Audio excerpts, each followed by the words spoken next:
माझी आई दिसायला खूप सुंदर होती. मी पण तिच्यासारखीच दिसत होती. लोक म्हणायचे की मी माझ्या आईची कार्बन कॉपी आहे. लोक मला हे सुद्धा म्हणायचे की माझ्या आईसारखी बनू नकोस, कारण रात्र होताच माझी आई घरातून निघून जायची आणि पहाटे उजेड पडण्यापूर्वी घरी यायची. ती कुठे जायची हे तर मला नाही माहीत. मी सुद्धा तिला कधी विचारण्याचा प्रयत्न केला नाही. पण ती जेव्हाही घरी यायची तेव्हा तिच्या चेहऱ्यावर मोठं हसू असायचं. ती खूप आनंदी दिसायची. तिचा आनंद बघून वाटायचे की जणू काही तिच्या हातात मोठा खजिना लागलेला आहे. माझ्या आईच्या अनुपस्थितीत एक माणूस यायचा आणि माझ्या घराच्या गेटसमोर रात्रभर उभा असायचा. त्या माणसाला मी ओळखू शकले नाही, पण कधी कधी त्याला पाहून थोडं विचित्र वाटायचं की हे आहेत तरी कोण आणि रात्रीच्या अंधारात माझ्या घरासमोर काय करत आहेत.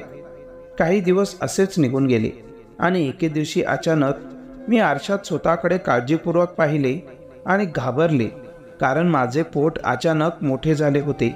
त्यामागचे कारण ऐकून तुमच्याही अंगावर काटा आल्याशिवाय राहणार नाही. माझी आई दिसायला खूप सुंदर होती, पण ती नेहमी माझ्या वडिलांशी भांडायची, कारण माझे वडील कामानिमित्त महिनाभर घराबाहेर असायचे आणि 1 महिन्यानंतर जेव्हा माझे वडील घरी यायचे तेव्हा आई त्यांच्यात भांडणे व्हायची. अनेक दिवस त्यांच्यात बोलणे व्हायचे नाही. आई आणि वडिलांचं भांडण बघून मी दिवसेंदिवस उदास होत चालली होती. दोघांमधील भांडणांनी माझा निरागसपणा माझ्यापासून हिरावून घेतला जात होता. मी सर्व वेळ गप्प राहायची आणि मला असं गप्प असलेलं पाहून लोकांना माझ्यावर दया यायची. लोक म्हणायचे की ती तिच्या प्रियजनांच्या प्रेमाची भुकेली आहे, नाहीतर इतक्या लहान वयात कोणीही असे गप्प बसत नाही. लोकांचे बोलणे ऐकून मी गप्प बसायची आणि आईबाबांच्या भांडणांमागील कारणे शोधायची की माझ्या आईवडिलांचे इतके भांडणं का होतात. पण खूप प्रयत्न करूनही माझ्या हाताला काही लागले नाही. कधी कधी हा विचार मनात यायचा की कदाचित वडील आमच्यापासून खूप दिवस दूर राहतात, त्यामुळे या दोघांमध्ये भांडणं होत असतील. जेव्हा ही दुर्दैवी घटना घडली तेव्हा माझे वडील महिनाभर घराबाहेर होते. त्या रात्रीही माझी आई अंधार पडण्याची वाट पाहत होती. अंधार पडताच मी झोपी गेल्यावर आई शांतपणे घराबाहेर पडली आणि मी गाढ झोपली होती. तेवढ्यात मध्यरात्री अचानक माझ्या घराच्या दारावर टकटक झाली. यावेळी दारात कोण आलं असावं या विचाराने मी जरा काळजीतच होते. पण घाबरत मी दरवाजाजवळ जाऊन दरवाजा उघडला. तेवढ्यात तोच माणूस माझ्या समोर येऊन उभा राहिला, जो रोज रात्री माझ्या घरासमोर उभा असायचा. मी त्याला विचारले, तू कोण आहेस?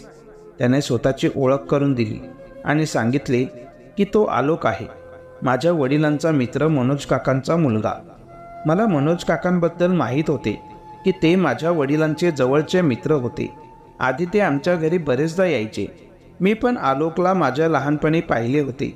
आलोक थोडा मोठा झाल्यावर तो बाहेरगावी अभ्यासाला निघून गेला. अभ्यास करून तो परत भारतात आला आणि आज अचानक माझ्या घराच्या दारावर येऊन म्हणाला की जो माणूस तुझ्या गेटसमोर उभा राहायचा तो दुसरा तिसरा कोणी नसून मीच होतो. जेव्हा मी त्याला त्याचे उभे राहण्याचे कारण विचारले तेव्हा त्याने मला सांगितले की माझे तुझ्यावर प्रेम आहे, परंतु मी तुझ्या आईच्या उपस्थितीत माझं प्रेम व्यक्त करू शकत नव्हतो. पण जेव्हा मला कळाले की तुझी आई रोज रात्री घराबाहेर जाते तेव्हा मी तुला पाहण्यासाठी रोज घराबाहेर उभा राहत होतो. पण आज मी इथे तुझ्यावर प्रेम व्यक्त करायला आलो आहे. मी तिथे उभी राहून त्याच्या सौंदर्यात हरवून एकटक शांतपणे त्याचे बोलणे ऐकत होते. तितक्यात तो म्हणाला, तू फक्त दारातच सर्व महत्त्वाच्या गोष्टी ऐकशील की मला घराच्या आतही बोलवशील? त्याचे गोड बोलणे आणि त्याचे सौंदर्यात हरवून मी पहिल्याच नजरेत त्याला माझे हृदय देऊन बसले होते. मी म्हणाले की हो, का नाही, आत ये. माझे आई वडील घरात नसताना मी त्याला माझ्या घरात बोलावले. आम्ही दोघेही रात्री उशिरापर्यंत गप्पा मारत बसलो आणि काही वेळाने तो माझ्या घरातून निघून गेला. त्याने एकदाही माझ्या आईबद्दल विचारले नाही की तुझी आई रात्री उशिरापर्यंत बाहेर कुठे जाते. त्याने मला अशा गोष्टी विचारू नयेत असं मलाही वाटत होतं, कारण मलाही त्याला हे सर्व सांगायचे नव्हते. हळूहळू हा क्रम रोजचाच बनला होता. आलोक रोज रात्री माझ्या घरी यायचा आणि आम्ही दोघे तासनतास गप्पा मारायचो. तो जर कोणत्या दिवशी आला नाही तर मी बेचैन व्हायचे. आता मला त्याची उपस्थिती आवडू लागली, कारण लहानपणापासून मला माझे आई आणि वडील दोघांचेही प्रेम मिळाले नव्हते. ते लोक स्वतःच्या आयुष्यात मग्न होते. मी काय विचार करते, मला काय हवंय याचं त्यांना काही देणं घेणं नव्हतं. मी लहानपणापासून ते आजपर्यंत स्वतःला एकटीच समजते. पण जेव्हापासून आलोकची सोबत मिळाली तेव्हापासून माझं जगणंच बदलून गेलं. खरं तर मी आलोकच्या प्रेमात पडले होते. आता मला माझ्या आईवडिलांच्या भांडणांची पर्वा नव्हती. आता जरी ते भांडू लागले तरी मी त्यांना थांबवण्याचा प्रयत्न करत नव्हती. उलट त्यांना त्यांच्या स्वतःच्या परिस्थितीवर सोडून देत होते आणि रात्र होण्याची आतुरतेने वाट पाहत होते. आम्हाला दोघांनाही असे एकत्र राहून खूप दिवस झाले होते. एका रात्री तो माझ्या घरी आला नाही तेव्हा मला अस्वस्थ वाटू लागले. मी त्याला अनेकदा फोन केला पण त्याने फोनही उचलला नाही. त्याच्या दुसऱ्याच दिवशी माझे वडील घरी आले. माझ्या वडिलांना पाहून मला अनेकदा आनंद व्हायचा, पण आज त्यांना पाहून मला आनंद झाला नाही, कारण त्यांच्या उपस्थितीत मी आलोकला भेटू शकणार नाही हे मला माहीत होतं. त्यामुळे मी आतुरतेने वाट पाहू लागले की माझे वडील कधी घरातून निघून जातील आणि मी आलोकला भेटू शकेन. जवळपास आठवडाभर राहिल्यानंतर माझे वडील घर सोडून गेले. यावेळी वडील निघून गेल्याने मला खूप आनंद झाला आणि माझ्या आईसाठी तर जणू काही बहारच आली होती. आम्हा दोघींनाही येणाऱ्या संकटाची जाणीव नव्हती, पण आम्ही आपापल्या विश्वात आनंदी आणि मग्न होतो. वडील गेल्यानंतर रात्र होताच माझी आई घरातून बाहेर निघून गेली आणि मी माझ्या प्रियकराची वाट पाहू लागले. पण माझं नशीबच खराब निघाले, कारण मी फक्त त्याची वाट पाहत राहिली पण तो मला भेटायला आलाच नाही. माझ्या अस्वस्थ मनावर ताबा ठेवत मी त्याला फोन केला, पण दरवेळेप्रमाणे यावेळीही त्याने फोन उचलला नाही. मी खूप अस्वस्थ झाली होती. त्याच्या आठवणीत मी तर खाणेपिणेही सोडले होते. मला त्याची खूप आठवण येत होती. हळूहळू मी आता अशक्त होत चालली होती. माझ्याकडे पाहून असं वाटायचं की मी किती दिवसांची आजारी आहे. एका रात्री अचानक माझ्या पोटात तीव्र वेदना होऊ लागल्या. मला उलट्याही होऊ लागल्या. मी कसं तरी स्वतःवर नियंत्रण ठेवले. काही दिवसांनी माझ्यासोबत असे काहीतरी विचित्र घडू लागले ज्याबद्दल मला काहीच समजत नव्हते. एके दिवशी जेव्हा मी स्वतःला आरशात पाहिले तेव्हा मी आश्चर्यचकित झाले. माझे पोट खूप मोठे दिसत होते.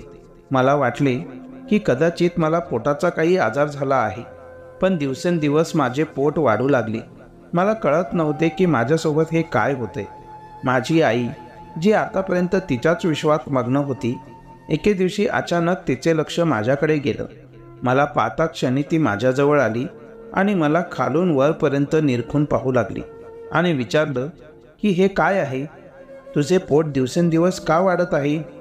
आईचं बोलणं ऐकून मी घाबरली आणि म्हणाली, मला नाही माहीत.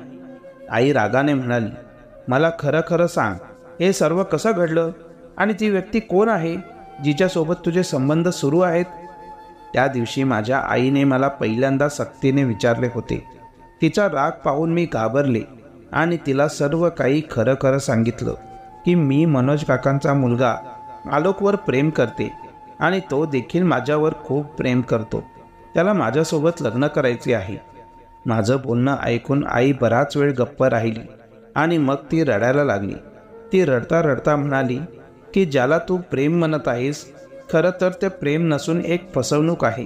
तो मुलगा तुझा वापर करून कुठेतरी निघून गेला आणि तू त्याला प्रेमाचं नाव देत आहेस. आईकडून हे सर्व ऐकून मला समजत नव्हते की आई असं का बोलत होती. ती माझ्या प्रेमाला खोटं का बोलत होती. पण मला या गोष्टीची कल्पनाही नव्हती की जी व्यक्ती आयुष्यभर माझ्यासोबत राहण्याचं वचन देत होती, खरं तर त्यांचं प्रेम हे फक्त एक नाटक होतं, फसवणूक होती, फरेब होता की बदला होता. माझी आई जी रोज रात्री घराबाहेर राहत होती, ती माझ्या वडिलांचे मित्र मनोज काकांना भेटायला जात होती. माझी आई आणि मनोज काकांचे गेल्या 2 वर्षांपासून प्रेम संबंध होते.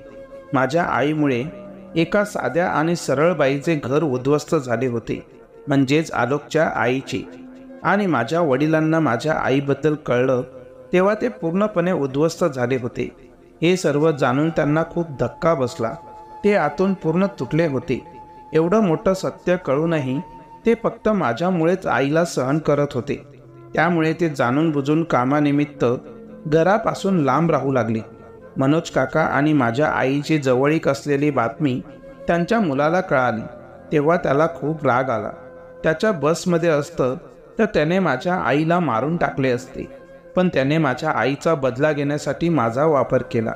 आलोकच्या आईसारखी मी सुद्धा निष्पाप होती. माझा कोणताही दोष नव्हता. मला मोहरा बनवून या सगळ्यात वापरून घेतलं होतं. इतके दिवस माझ्याशी खेळून तो माझ्या आयुष्यातून अशा रीतीने गायब झाला की मला पुन्हा त्याचे तोंडही दिसले नाही. जेव्हा माझ्या आईने मला हे संपूर्ण सत्य सांगितले तेव्हा हे सर्व समजल्यानंतर माझ्या डोक्यावर आभाळच कोसळले. मला विश्वास बसत नव्हता की माझी आई ही असं करू शकते आणि माझा बदला घेण्यासाठी कोणीतरी माझे आयुष्य आणि माझ्या भावनांशी खेळून गेला आहे. त्याने माझ्या प्रेमाचा खूप वाईट प्रकारे विनोद बनवून ठेवला होता. आजच्या आधी माझी आई तिच्या दुनियेत व्यस्त राहत होती. माझ्या आईला स्वतःच्या सुखाशिवाय काहीच दिसत नव्हते. पण आज हे सगळं कळल्यावर ती खूप रडली होती. जेव्हा आई आणि वडीलच असा चुकीचा मार्ग स्वीकारतात तेव्हा त्यांच्या चुकीची शिक्षा मुलांनाच भोगावी लागते. आज मला माझ्या आईच्या चुकीची शिक्षा मिळाली होती.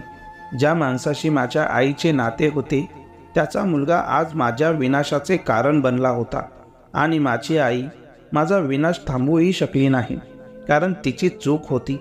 म्हणूनच तिच्या मुलीसोबत हे सर्व घडले होते. पण असं म्हणतात की मुलं अडचणीत आलं की आई वडिलांचा जीवही असह्य होतो.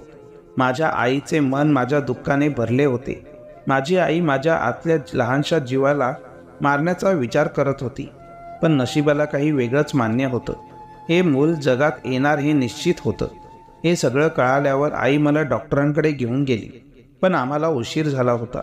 आमच्याकडे पश्चाताप करण्याव्यतिरिक्त काहीच राहिले नव्हते. माझी आई आता आतून पूर्णपणे तुटली होती. माझ्यामुळे आईने घराबाहेर जाणेही बंद केले. हळूहळू काळ पुढे सरकू लागला. वयाच्या अवघ्या 17व्या वर्षी मी एका बेकायदेशीर मुलाची आई झाली होती. जेव्हा मला अवैध आणि वैध यातील फरक कळाला तेव्हा मी माझ्याच मुलाचा तिरस्कार करू लागले.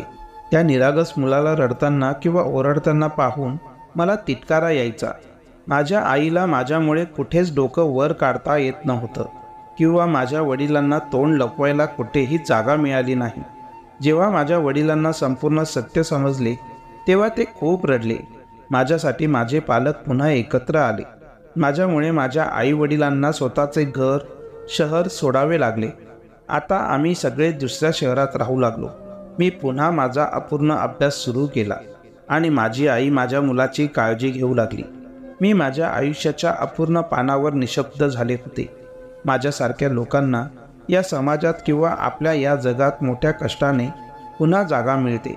सुरुवातीला माझ्याबद्दल कळल्यानंतर लोक माझ्यापासून दूर पळू लागले. मग हळूहळू सर्वांनी मला जवळ घेतले, आपलेसे केले, किंवा कदाचित मी या परिस्थितीशी जुळवून घेतले होते. त्यामुळेच कदाचित माझ्यापासून पळून जाणाऱ्या लोकांचा मला आता फारसा त्रास झाला नाही. मी माझ्या आयुष्याशी तडजोड केली होती.